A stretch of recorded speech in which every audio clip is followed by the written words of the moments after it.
Gabing-gabi, nandito kami sa gitna ng kawalan. Buti na lang, may dala tayong 6-in-1 na jump start. Ito yung ating emergency light. Short ride tayo sa malayo, kaya may dala tayong Aeropack na tire sealer for emergency lang. Syempre kasama din natin ang ating 6-in-1 na panghangin ng gulong. Medyo semi-boy scout tayo dahil meron tayong panghangin ng gulong, pantapal ng gulong, tire inflator, tire sealant. May dala-dala tayo niyan, kaso wala tayong dalang plies. Meron lang tayong dalang puwersa na nagmumula sa mukha para mabunot ang pako na tumusok pabaliktad. Gabing-gabi, nandito kami sa gitna ng kawalan kung saan walang vulcanizing shop at maagang natutulog ang mga tao dito. Alas 6 pa siguro tulog na dahil sobrang dilim ng lugar na ito. Kaya pala 30 minutes kami nag-iintay dito sa may labasan sa kanto paliko. Wala pa ang kasama namin, ni running flat pala ang kanyang motorsiklo. Hindi man lang naisip na tumawag muna, baka sakali makasaklolo kami repa. Ang nangyari tuloy, lumabas yung labi ng kanyang gulong. Hopefully na mahanginan pa rin ito kahit lumabas na yung gilid. Medyo alanganin na pero tatry pa rin natin to repa. Persa sa mukha. Renovate sa ulan.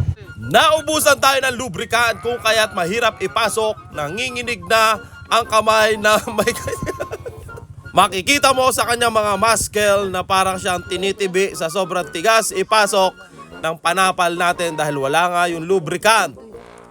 Ang puwersa ay nagmumula sa mukha.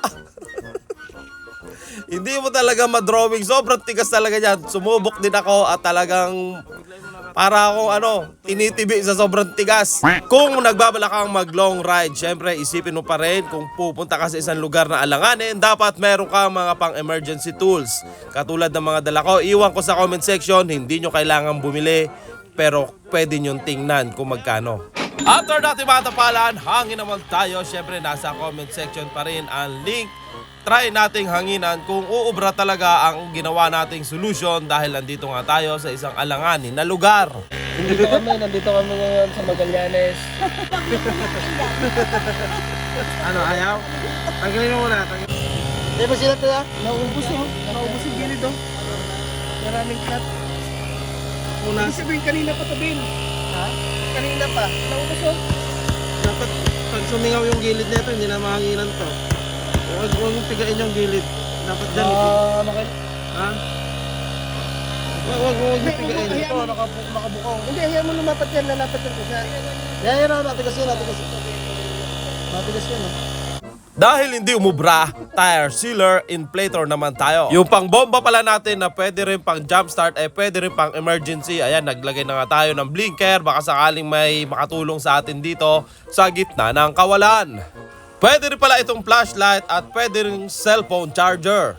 Pinalitan ko pala ito ng blue tsaka red. Ayan, may nakakapansin na sa atin, may lumapit at tumulong sa atin. Nauwi na nga kami sa running flat at sabi may vulcanizing daw doon. Sarado na pero yung bantay makikita mo nakahiga mismo sa vulcanizing shop niya. Kaya ginising namin at inabala muna panandalian.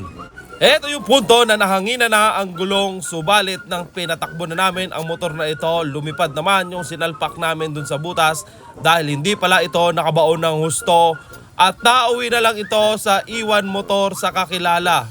So pinaiwan na lang namin ang motor at inangkas na lang namin ang driver neto.